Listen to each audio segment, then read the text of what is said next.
Gardez silence, l'Éternel combattra pour vous. L'Éternel vous fait cette promesse aujourd'hui. Il est le Jéhovah Sabaoth qui signifie l'Éternel Dieu des armées. Est-ce que vous rencontrez des combats dans votre vie? J'ai prévu 3 secrets pour vous, comme vous l'avez vu dans la miniature. 3, et cela n'est que 3 seulement. 3 secrets qui vont vous permettre de pouvoir vous manifester, quel que soit dans les combats que vous êtes en train de traverser.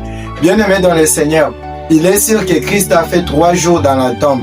Le 3e jour, il est ressuscité. C'est un grand mystère dans l'aspect du combat spirituel.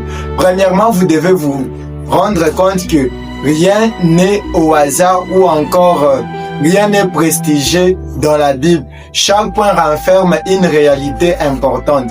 C'est pourquoi, quelle est donc la relation ou les rapports entre la mort de Christ et sa résurrection, le temps qu'il a passé dans la tombe et notre propre combat à nous? C'est ce que je vais vous expliquer tout de suite dans Savoir plus sur la Bible. Premièrement, vous devez savoir que nous avons tous 3 ennemis, 3 grands géants qui sont en train de nous poursuivre chaque jour. Cela se fait au quotidien, parfois dans nos relations personnelles, dans nos entreprises, en famille, à l'église, presque partout. Nous rencontrons toujours des personnes qui sont là pour nous combattre. Mais aujourd'hui, je vais faire en sorte que vous puissiez comprendre qu'il n'existe pas de personnes seulement, mais il y a aussi d'autres esprits que l'apôtre Paul appelle les dominations, les autorités et les principautés, ou encore les princes des ténèbres de ce monde. Qu'est-ce que cela révèle vraiment?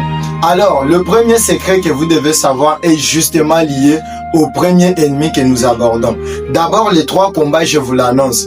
Nous avons donc les géants du passé, et celui-là est relié à nos souvenirs. Tous les mauvais souvenirs que nous pouvons avoir, tout ce que nous pouvons avoir comme souvenirs fâcheux. Des fois, ça se passe que nous ne parvenons pas à aimer certaines situations qui nous sont arrivées. Par exemple, ça peut être le décès d'un membre proche, ça peut être la perte de quelque chose qui a vraiment une très grande valeur à nos yeux. Je vais dire une très grande valeur. Alors tout ça, ça peut faire en sorte que l'on puisse être accroché à quelque chose qui attire ou bien qui vole notre bonheur, qui vole notre joie. Lorsqu'on se rappelle de ces souvenirs, on ne sait pas vraiment quoi faire. C'est pourquoi le deuxième combat, ou soit le deuxième ennemi, ce n'est rien d'autre que notre aspect ou notre combat présent. Et cela, c'est fait en sorte que l'on puisse oublier ce que Dieu est en train de faire pour nous. Alors, vous allez vous rendre compte que des fois, ce qui est en train de vous arriver vous donne l'impression de perdre de pédale juste à un simple aspect de la vie. Ça peut être une inquiétude, une maladie atroce qui est en train de vous ronger l'esprit, de vous ronger l'âme, de vous ronger le corps. Mais tout ça, ça arrive. Alors, c'est pourquoi vous devez savoir que le deuxième combat est donc dans le temps présent. Le 3e aspect que vous devez retenir, ou soit le 3e degré de combat, ce sont les combats futurs. Est-ce que vous êtes vraiment prêts pour découvrir les 3 secrets que je vais partager avec vous en rapport avec la mort et la résurrection du Christ? Alors accrochez-vous pour les secrets ou les 3 secrets du combat spirituel. Premièrement, vous devez avoir la reconnaissance. La reconnaissance est le plus grand secret qu'un enfant de Dieu doit avoir lorsqu'il est en train de se retrouver, qui est rongé par un combat lointain qui date de plusieurs années. Vous savez que quand vous étiez encore faible, quand vous n'aviez rien, quand vous n'étiez personne, Christ vous avait assisté vraiment dans cette période-là. Peut-être les relations que vous avez aujourd'hui ne sont pas du tout comparables à celles que vous aviez pendant que vous étiez encore peut-être jeune, peut-être élève, étudiant, moi je ne sais pas, ou quand vous étiez encore au début de votre propre profession. C'est pourquoi je vais vous dire que la reconnaissance est quelque chose de très important. D'abord, Dieu dit Dieu dit à Josué que je serai avec toi comme j'ai été avec Moïse, mon serviteur. Si Dieu nous a assistés dans les combats les plus difficiles, les plus denses, nous devons avoir cette assurance que les mauvais souvenirs peuvent s'effacer. D'ailleurs, il est écrit dans le livre d'Ésaïe que Dieu nous fera oublier tout ce que nous avons rencontré comme des journées de veuvage. C'est pourquoi, bien-aimés, vous devez avoir l'espérance.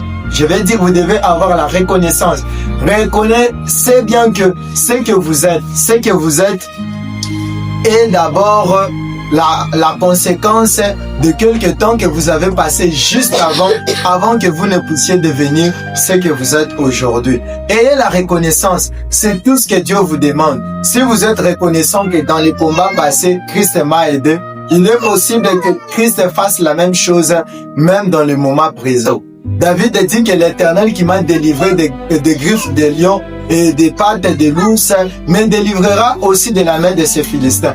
À quel point la reconnaissance est en train de prendre une très grande ampleur dans la vie d'un enfant de Dieu. C'est justement quand vous apprenez à louer les œuvres les plus anciennes que l'Éternel a accomplies dans votre vie. C'est à ce moment-là que Dieu prendra le contrôle et le devant de ce que vous êtes en train de mener présentement. Ce qui représente d'ailleurs le deuxième combat. Le deuxième combat, c'est le combat du présent. D'ailleurs, c'est le plus grand combat. Pourquoi? Parce que lorsque vous avez reçu un coup, ça vous fait mal sur place et vous sentez vraiment de la douleur. Vous avez comme impression que vous devez perdre la vie. Mais laissez-moi vous dire que dans notre époque présente, nous devons nous faire violence pour avoir les ingrédients ou soit le plus grand secret pour pouvoir affronter notre deuxième combat. Et vous savez c'est quoi? C'est la foi, bien sûr. C'est lui qui a la foi, c'est quelqu'un qui parvient toujours à surmonter les périodes les plus difficiles.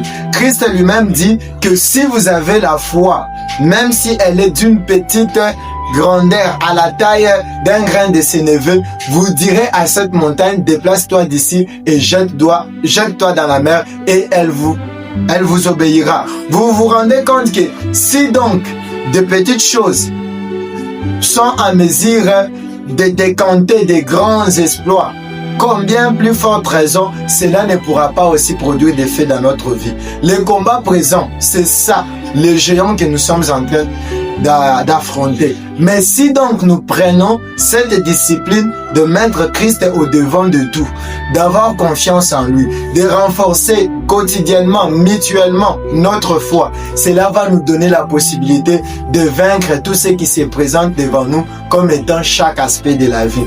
Bien-aimés dans le Seigneur, l'apôtre Jean dit que ceux qui sont nés de Dieu triomphent du monde et la victoire qui triomphe du monde, c'est notre foi. Nous devons avoir la foi, quel que soit ce que nous traversons. Ça peut être le manquement, la disette, la faim, ça peut être peut-être le divorce, beaucoup de choses, beaucoup de situations qui rongent notre âme ou notre esprit. Ayons la foi. Croyons seulement que Dieu est là pour combattre à nos côtés. S'il a dit à Josué que je serai avec toi comme j'ai été avec Moïse, mon serviteur. Josué a eu ces témoignages comme étant quelque chose sur laquelle il devait se pencher pour ne pas se laisser emporter par la peur.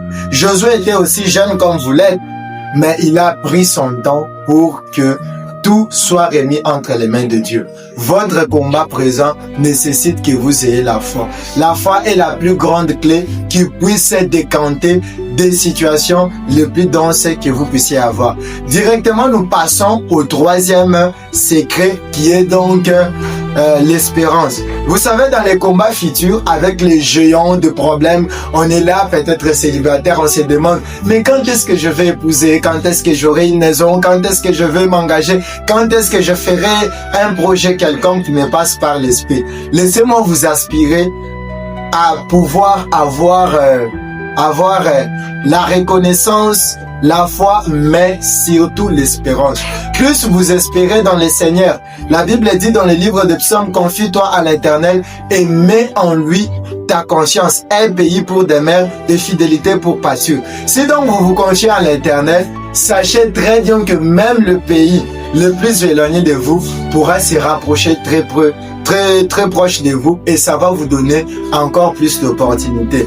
L'espérance de dire que si les choses ne marchent pas aujourd'hui, ça finira par marcher un jour. Les 3 secrets marchent de pair. Christ a fait 3 jours dans la tombe. Est-ce que vous savez ce qu'il était parti faire dans le séjour des morts, dans les profondeurs de ténèbres, dans le moment où il était en train de combattre avec le diable en personne? Alors laissez-moi vous assurer que l'espérance est là pour vous donner la possibilité de pouvoir marcher encore plus loin. Gardez la reconnaissance. Si vous êtes reconnaissant pour les souvenirs du passé, Christ est à mesure de vous donner tout ce que vous voulez. Gardez aussi la foi dans le combat présent que vous êtes en train de traverser. Cela pourra vous ramener quelque chose d'important. C'est la foi qui triomphe du monde. Mais surtout, ayez l'espérance que les choses vont aller. Ne vous appuyez pas seulement sur ce que vous êtes en train de voir. Car si nous nous appuyons sur ce que nous voyons, alors on n'aura rien à espérer. Christ vous aime. Il vous envoie ces messages pour que vous gardiez ces 3 secrets. Alors on se retrouve dans la prochaine émission.